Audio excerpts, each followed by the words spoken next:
Friends, দেখেই বুঝতে পারছো যে আজকের ক্লাসে আলোচ্য বিষয় হলো প্রিপোজিশন। ফ্রেন্ডস, এখানে আমি কতগুলো প্রিপোজিশন লিখে রেখেছি এবং এদের যে কমন ব্যবহার আছে তা নিয়েই কিন্তু আজকের ক্লাসে আলোচনা করা হবে। তো ফ্রেন্ডস, চলো শুরু করা যাক। প্রথমে আছে অন, ওভার, অ্যাবাভ। ফ্রেন্ডস, এই তিনটে ওয়ার্ডের মানে কিন্তু এক। অন মানে উপরে, ওভার মানে উপরে, অ্যাবাভ মানে উপরে। তাহলে কি তিনটে ওয়ার্ডের ব্যবহার এক? না। অন বসে যখন কোনো জিনিস ছুঁয়ে উপরে থাকে, ওভার বসে যখন কোনো জিনিস ছুঁয়ে না ছুঁয়ে উপরে থাকে এবং সেই উপরটা কেমন হবে, ধরা ছোঁয়ার মধ্যে থাকে। অ্যাবাভটা কী হয়, সর্বোচ্চ উপরে বোঝাতে। ফ্রেন্ডস, এরকম একটা এক্সাম্পল নিয়ে নেবো, নিলে বিষয়টা ক্লিয়ার হয়ে যাবে। ফ্রেন্ডস, এখানে আমি তিনটে সেন্টেন্স লিখেছি, এই তিনটে সেন্টেন্সকে ভালো করে খেয়াল করো।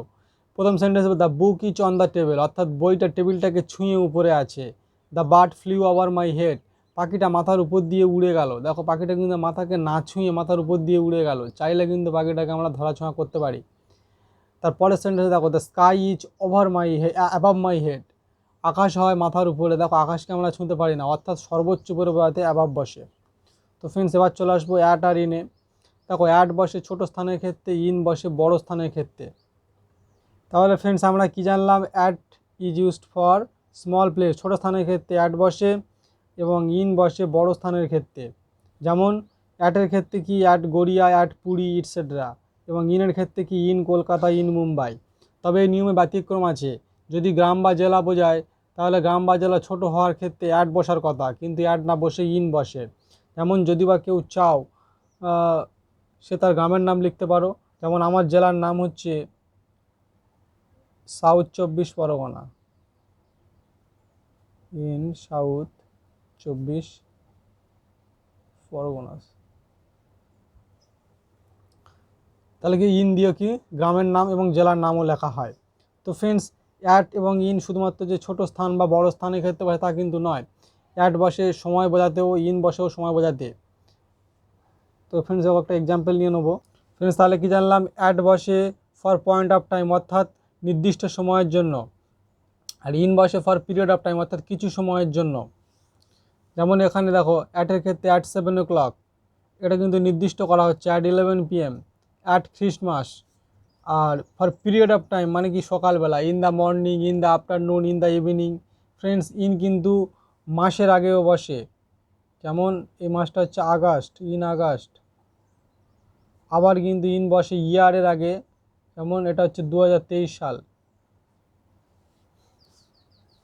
তো ফ্রেন্ডস, অ্যাট ইনের এই যে small place, big place, for অ্যাটের ক্ষেত্রে পয়েন্ট অফ টাইম, ইনের ক্ষেত্রে পিরিয়ড অফ টাইম ছাড়াও কিন্তু অ্যাট বা ইনের অসংখ্য ব্যবহার আছে। ফ্রেন্ডস, এবার চলে আসবে বাই আর উইথে। দেখো, বাই বসে ব্যক্তির ক্ষেত্রে, উইথ বসে জড় বস্তুর ক্ষেত্রে। তাহলে কি জানলাম? বাই বসে ফর এজেন্ট, অর্থাৎ ব্যক্তির ক্ষেত্রে। উইথ বসে ফর ইনস্ট্রুমেন্ট, অর্থাৎ জড় বস্তুর ক্ষেত্রে। যেমন কি বায়ের ক্ষেত্রে কি, বাই মি। দেখো, আমার দ্বারা, বাই হিম তার দ্বারা, বাই দ্য ওয়ার্কার্স কর্মচারীদের দ্বারা।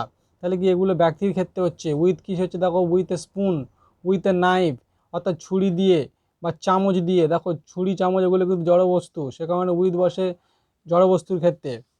ফ্রেন্ডস, এবার চলে আসবো ইন এবং ইনটু। দেখো, ইন বসে ইনসাইড, অর্থাৎ ভিতরে আছে বসা বোঝাতে। ইনটু বসে কি, বাইরে থেকে ভিতরে প্রবেশ করতে ইনটু বসে।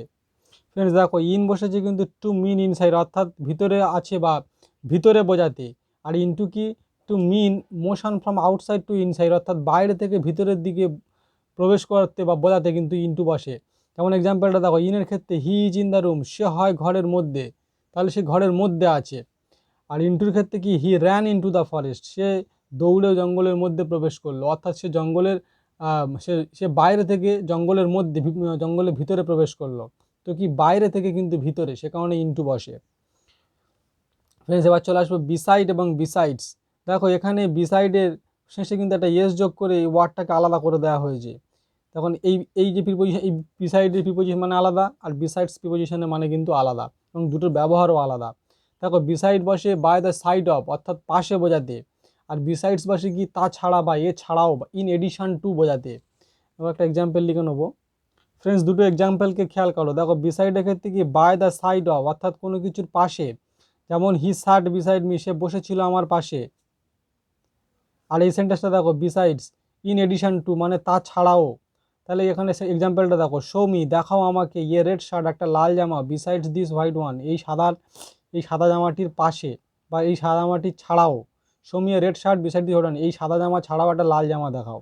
তাহলে কি এটা তা ছাড়া, ইন অ্যাডিশন টু বলতে এখানে এ ছাড়াও বোঝাচ্ছে, এ ছাড়াও, এছাড়াও।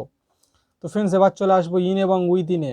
ফ্রেন্ডস দেখতেই পাচ্ছ এখানে কতগুলো ইনের ব্যবহার হচ্ছে। তো দেখো ইন এবং ইন বলতে কিন্তু বোঝায় after the time is over, অর্থাৎ সময় পেরিয়ে যাওয়ার পরে। আর উইথ ইন কী বলছে, before the time is over, সময়টা পেরিয়ে যাওয়ার আগে। তো ফ্রেন্ডস দেখো একটা এক্সাম্পল নিয়ে নেবো। ফ্রেন্ডস এই দুটো এক্সাম্পলকে ভালো করে দেখো। তাহলে আমরা কি জানলাম, ইন বসে যখন সময়টা পেরিয়ে যায়, after the time is over সময় পেরিয়ে যাওয়ার পরে, আর উইথ ইন বসে before the time is over অর্থাৎ সময় পেরিয়ে যাওয়ার আগে। দুটো সেন্টেন্সকে দেখো, he will return in an hour, আর এবারে দেখো he will return with an hour. Friends এই যদি বা কেউ ইন এবং উইথ ইন দিয়ে এরকম বাক্য লেখো তাহলে কিন্তু দুটো জায়গার ক্ষেত্রে ঠিক হবে, এই দুটো বাক্যই ঠিক। তবে দুটো বাক্যের মানে আলাদা। যেমন ইন দিয়ে he will return in hour মানে হচ্ছে সে 1 ঘন্টা পরে ফিরে আসবে, আর he will return with an hour মানে কি সে 1 ঘন্টার আগে ফিরে আসবে। ইন হলো পরে এবং উইথ ইন হলো আগে। তো ফ্রেন্ডস এবার চলে আসবে ফর, সিন্স এবং ফর্ম।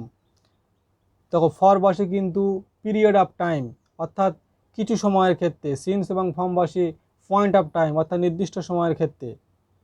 ফ্রেন্ডস তাহলে আমরা কি জানলাম, ফর বসে পিরিয়ড অফ টাইম অর্থাৎ কিছু সময়ের জন্য, এবং সিন্স এবং ফর্ম বসে পয়েন্ট অফ টাইম অর্থাৎ নির্দিষ্ট সময়ের জন্য। এবার এক্সাম্পলগুলো খেয়াল করো।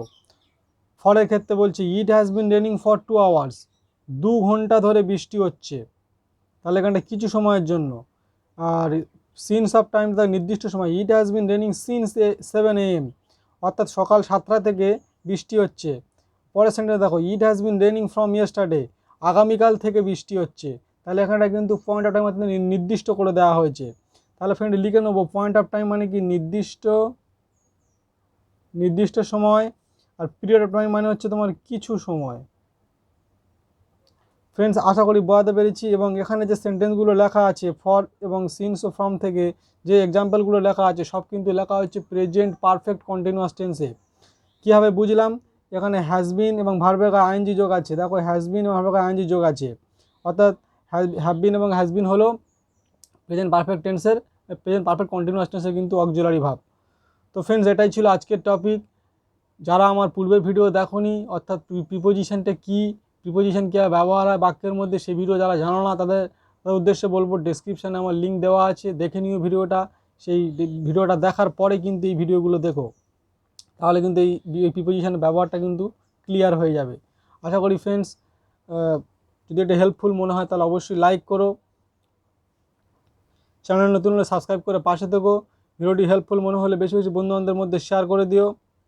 ভিডিওটি দেখার জন্য অসংখ্য ধন্যবাদ। তো ফ্রেন্ডস চলো দেখা হচ্ছে নেক্সট ক্লাসে আরও একটা টপিক নিয়ে।